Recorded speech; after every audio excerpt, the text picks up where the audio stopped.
Hello everyone and welcome back to our videos. Today we will talk about the reciprocating engine fuel systems. The purpose of reciprocating engine fuel system to supply the proper amount of fuel to an engine at right pressure and during all ground and flight operation. The component of the reciprocating engines. The basic components of the fuel system include tanks, lines, valves, pump, filtering units, and we have gauges, warning systems, primer for piston engine aircraft.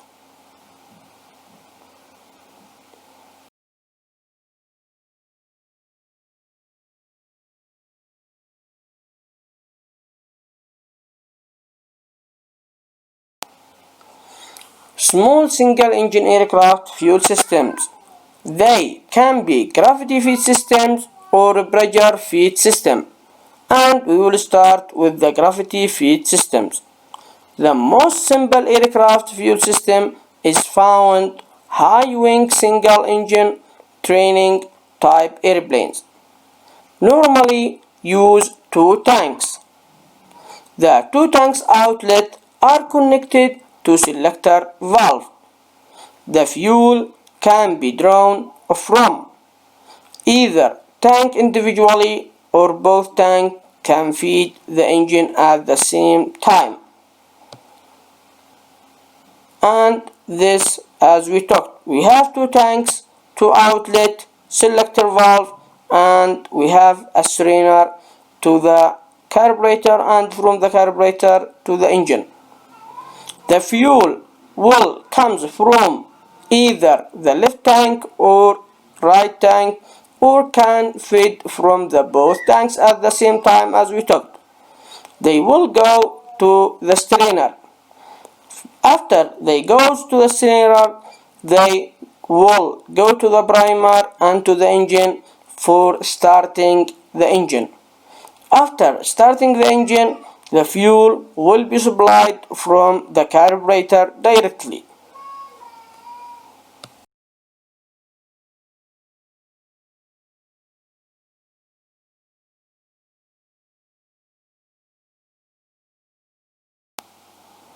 Pressure feed system. Low-wing airplane cannot use gravity to feed fuel to the carburetor. An engine-driven and or electric pump must be used to provide adequate fuel pressure. The selector valve in these systems can select either tank individually, shut off all flow to the engine, doesn't have the both position because the pump would pull air from an empty tank rather than fuel from the full tank. As we see in this figure illustrates the pressure feed system. Here we have the right tank and the left tank, and here a selector valve. And as we talked, the fuel, it will be supplied from either the left tank or the right tank and cannot be supplied from the both tanks. They will go to the strainer. After the strainer, they will pass to the primer and to the engine. This, it will be for starting the aircraft. After that, the fuel will go to the engine driven pump and will go to the engine directly from the carburetor. Here we have an auxiliary pump or electric pump. The function of this electrical pump is used for starting the engine to supply the fuel to the primer, and also it can be used as standby in event of engine driven pump failure.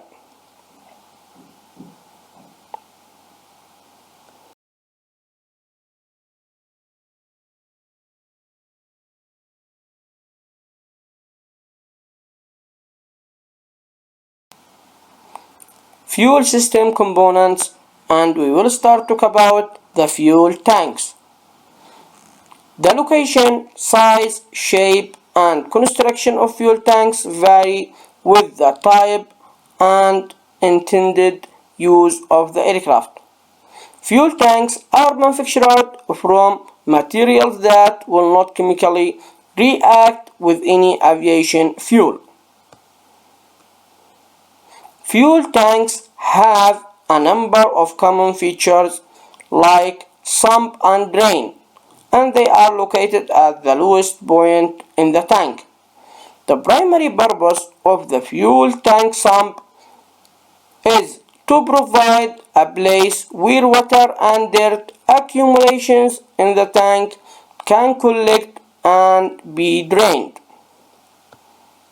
Also, we have in the tank something called vent, and it's at the top of each tank. Fuel tank vent maintains atmospheric pressure on top of the fuel in the tank to provide for proper fuel flow from the tank to the engine. Fuel tanks must be vented with the vents having sufficient capacity to limit the pressure differential between the tank and the atmosphere.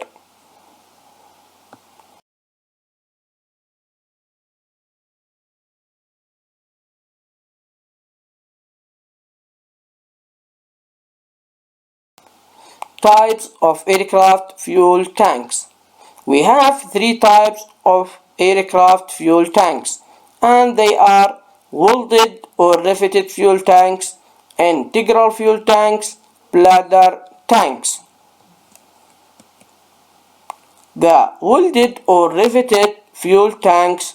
Most older aircraft use welded or riveted gasoline tanks to hold their fuel, but because of their limitations of weight and space, these tanks have been replaced almost totally by either integral or bladder type tanks. The smaller fuel tanks are made of thin sheet steel coated with an alloy of lead and tin. This material is called tin plate. The larger fuel tanks of older aircraft are generally made of either 3003 or 5052 aluminum alloy. Both of these materials are relatively lightweight and easily welded.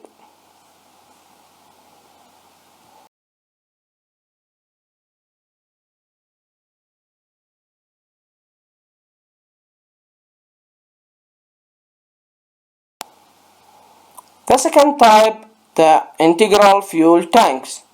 An aircraft integral fuel tank is a part of aircraft structure that is sealed off and is used as a fuel tank.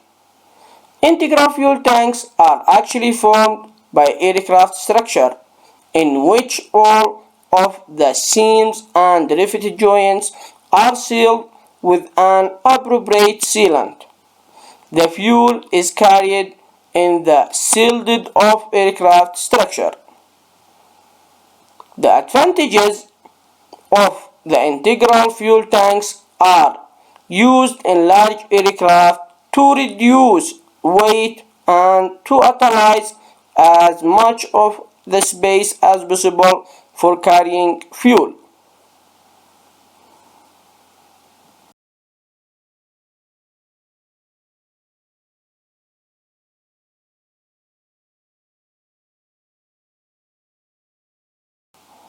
The last type of fuel tanks, the bladder tanks. The bladder tank is an excellent substitute for welded fuel tank. Bladder tanks have been successfully used for both small and large aircraft. Bladder tanks are made of nylon impregnated cloth that is snapped or placed into the fuel seal cavity in the wing of the airplane. If a bladder type fuel tank is to be left empty for an extended period of time, it should be cleaned out thoroughly and its interior covered with a film of clean engine oil.